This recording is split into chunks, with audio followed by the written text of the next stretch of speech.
Bonjour, aujourd'hui nous allons travailler sur comment choisir ses produits et surtout comment choisir des produits qui soient adaptés au système de production avec lequel on travaille.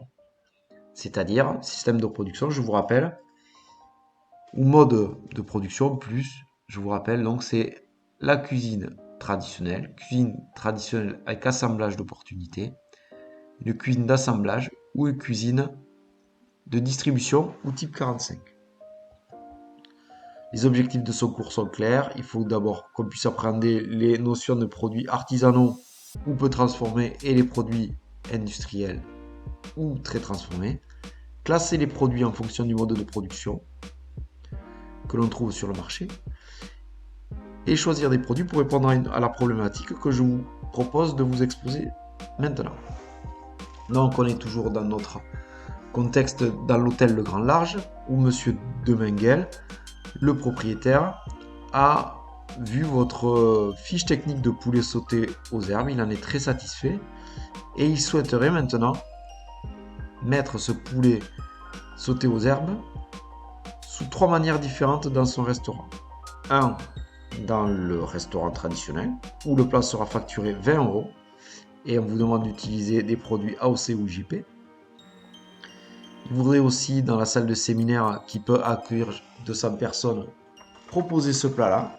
Par contre, il sera facturé 12 € et on utilisera un poulet plus standard. Et une dernière volonté de Monsieur de Mengel, c'est d'utiliser notre poulet sauté aux herbes sous une manière différente pour agrémenter un sandwich qui sera facturé lui 5 €. Le but du jeu aujourd'hui, c'est de voir quel produit allons-nous choisir en fonction des contraintes que l'on a pour réaliser notre gamme de plats et le décliner sous les trois endroits, sous les trois formes et les trois modes de production que veut utiliser Monsieur de Mengel. Les différents produits à disposition. Donc vraiment, on a des produits dits peu transformés ou des produits bruts. Pour ces produits peu transformés ou ces produits bruts, le cuisinier doit avoir des compétences qui sont avérées dans la connaissance des produits qu'il souhaite et pour pouvoir les choisir avec précision. Je m'explique, pour faire une tarte aux pommes, il va falloir qu'on choisisse des pommes. Mais laquelle? Quelle variété? Granny Smith, pomme golden, Pink Lady, Belchar, Chantecler, Pink Crisp, ou on pourrait prendre aussi de la Canada. Et c'est là que le cuisinier va lui choisir en fonction de plusieurs critères et surtout du produit fini qu'il souhaite, la bonne variété de pommes à mettre dans sa tarte aux pommes. Par exemple, il choisira sûrement pas une Granny Smith, qui va être une pomme qui est vraiment très juteuse, qui va relarguer beaucoup d'eau et qui sera pas très intéressante pour sa compote et surtout très acide. Il pourrait choisir une Pink Lady, mais la Pink Lady vaut très cher par rapport aux autres pommes. Peut-être que le bon compromis sera la Chantecler ou la pomme golden. Mais pour ça, il faut savoir, il faut que le cuisinier ou le chef ou le propriétaire du restaurant connaissent avec précision ces produits-là. Pour aussi tirer la quintessence de ces produits, il va être primordial que le cuisinier soit formé à ne pas les abîmer, à les cuisiner à sa juste température ou à la juste cuisson. Par exemple, la coquille Saint-Jacques. Si vous prenez la coquille Saint-Jacques et que vous la surcuisez, elle devient cotonneuse et très mauvaise. Au prix où est la coquille Saint-Jacques, c'est très dommage. Donc il faut être bien formé sur la manière dont on va travailler ce produit-là. Et enfin, la connaissance des produits et aussi de la saisonnalité des produits permet au cuisinier de pouvoir négocier plus facilement les prix. Si par exemple, je veux faire une tarte bourdalou avec des poires comices et exclusivement des poires comices, je vais me renseigner sur la saisonnalité de la comice, sachant qu'elle est assez courte en période, et je vais essayer de l'acheter au meilleur prix quand il y aura beaucoup de quantité pour pouvoir négocier un prix plus facilement. S'il y a beaucoup de quantité, très peu de demandes, le prix chute. En revanche, s'il y a peu d'offres et beaucoup de demandes, le prix augmente. Et en pleine saison, c'est là où les quantités sont les plus importantes. Donc il faut savoir le faire. idem pour la truffe. Le cuisinier, s'il veut faire de la truffe, il sait qu'il y a deux truffes principales. La Melanosporum, celle qui est la plus chère, et la Brumale, qui est aussi très aromatique, mais moins chère, parce que moins prisée. Donc peut-être qu'en fonction de sa utilisation de la truffe, il va préférer prendre de la Brumale ou de la Melanosporum. Et en prenant Brumale ou Melanosporum, en fonction des quantités qu'il va acheter, il va pouvoir négocier le prix sur une période très courte. A l'inverse, les produits transformés peuvent être plus longuement négociés dans le temps.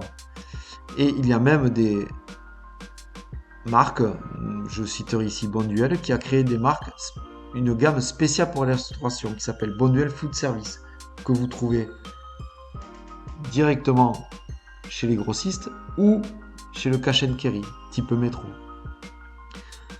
Bonduelle Food Service, par exemple, vous propose l'intégralité des gammes, à part la première gamme pour les DOV et les produits bruts pour les DOA. Ils peuvent vous proposer l'intégralité des gammes. Le boom de la restauration collective et le développement du sous-vide permettent de plus en plus de mettre ces produits-là en avant. Pour le restaurateur, il est évident que les produits transformés permettent une rapidité de mise en œuvre beaucoup plus grande qu'avec un produit classique ou un produit frais. Loin de moi l'idée de vous promouvoir les produits industriels, mais il faut avouer, il faut être clair, ces produits industriels permettent à certains types de restaurateurs de faire des économies. Par exemple, je suis un restaurateur, je veux faire une tarte aux pommes, mais je veux l'acheter surgelée et individuelle.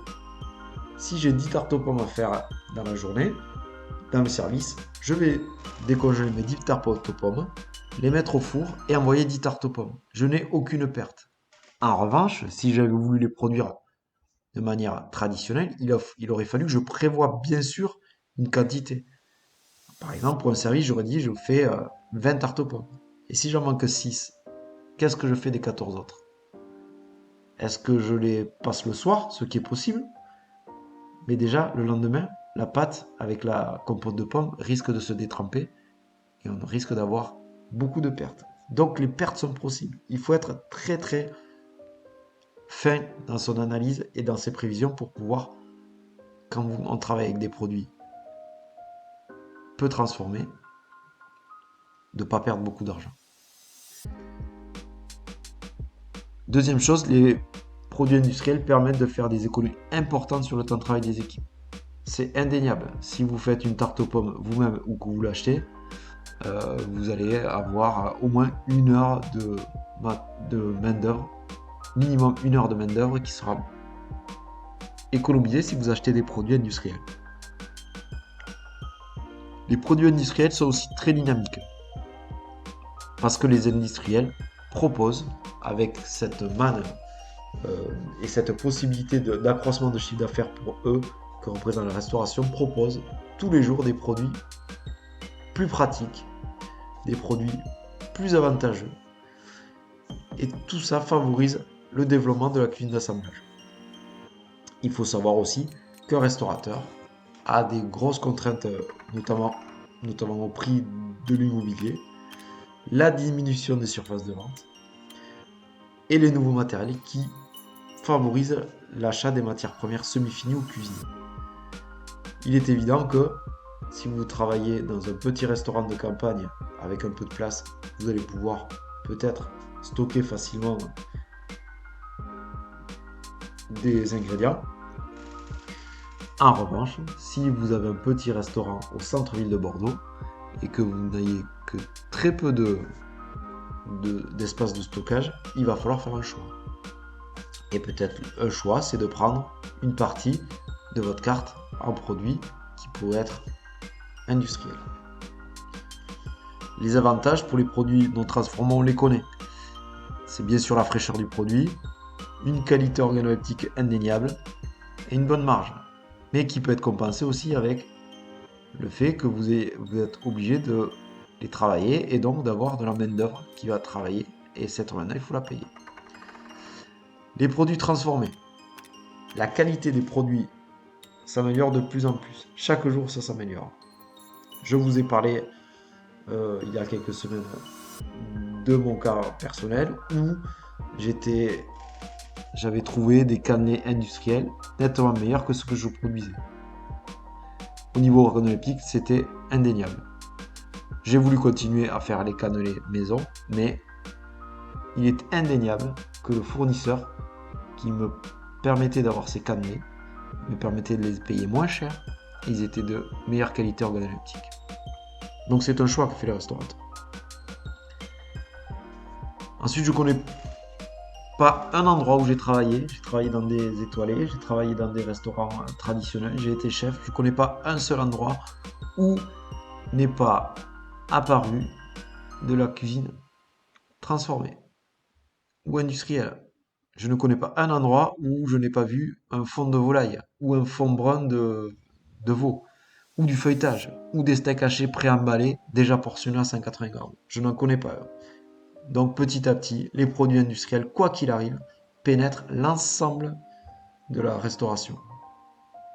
Du fast-food, de la restauration rapide, aux 3 étoiles Michelin. Les produits transformés industriels permettent des délais de conservation de plus en plus longs. Avec des procédés faciles, on permet de garder le produit plus longtemps. Ce qui aussi pour le restaurateur est un avantage étant donné qu'il va avoir moins de pertes. Le contrôle bactériologique des produits transformés est aussi intéressant. Je m'explique. Si vous achetez des œufs en bidon ou du blanc d'œuf en bidon, ils sont pasteurisés. S'ils sont pasteurisés, vous éliminez le risque de salmonelle. Et si vous éliminez le risque de salmonelle, vos produits sont plus sûrs. Un œuf coquille, même s'il arrive bien propre, il se peut qu'il y ait une salmonelle dedans. Et donc, un produit transformé industriel comme les œufs en bidon sont fatalement plus sûrs que des produits peu transformés.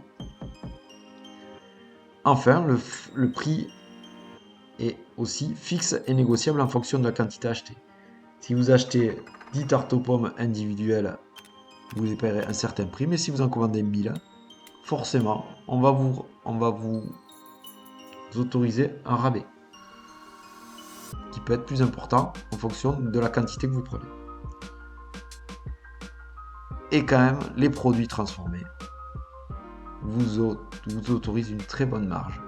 Peut-être pas sur la valeur d'achat, mais étant donné que vous avez très peu derrière de main d'œuvre, forcément, la marge est bonne. Quelle est la réglementation des achats? La réglementation des achats, elle est basée sur le Codex Alimentarius, c'est-à-dire des normes internationales qui garantissent la qualité sanitaire des produits. Il y a un organisme en France qui contrôle les appellations notamment, la DGCCRF, la Direction Générale pour la Concurrence, la Consommation et la Répression des Fraudes. Les agents de la DGCRF peuvent venir dans votre restaurant et peuvent venir contrôler les cartes. Et notamment si vous mettez des labels ou des produits d'origine, il va falloir justifier tout ça.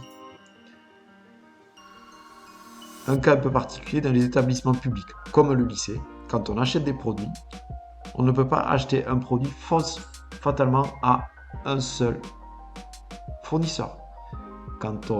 Tous les ans, on demande de passer un appel d'offres, c'est-à-dire le lycée de Gascogne va vouloir un fournisseur de volaille ou de viande. On diffuse cette information, les gens vont venir se placer en nous proposant des tarifs et en fonction de ça, on va pouvoir choisir 1, 2 ou 3 fournisseurs. Il est impossible pour un établissement public de dire je vais travailler avec le fournisseur X et uniquement avec lui. Ce n'est pas possible, il y aurait conflit d'intérêts et donc il faut absolument qu'il y ait un appel d'offres qui soit fait. Si je suis un établissement privé, je fais absolument ce que je veux. Je ne suis pas obligé de travailler avec et de passer un appel d'offres. Si j'ai envie de travailler avec la société X qui va me faire des poulets, je ne travaille exclusivement qu'avec elle, sans avoir de compte à rendre à personne. Ce petit cours est terminé. On va passer maintenant à l'application. Cette application, je vous fais une deuxième vidéo qui va vous expliquer ce que j'attends de vous et vous donnerai les bases et tous les documents qu'il vous faudra pour pouvoir faire les exercices suivants que vous allez me rendre par mail dans la semaine prochaine. Je vous remercie de m'avoir écouté.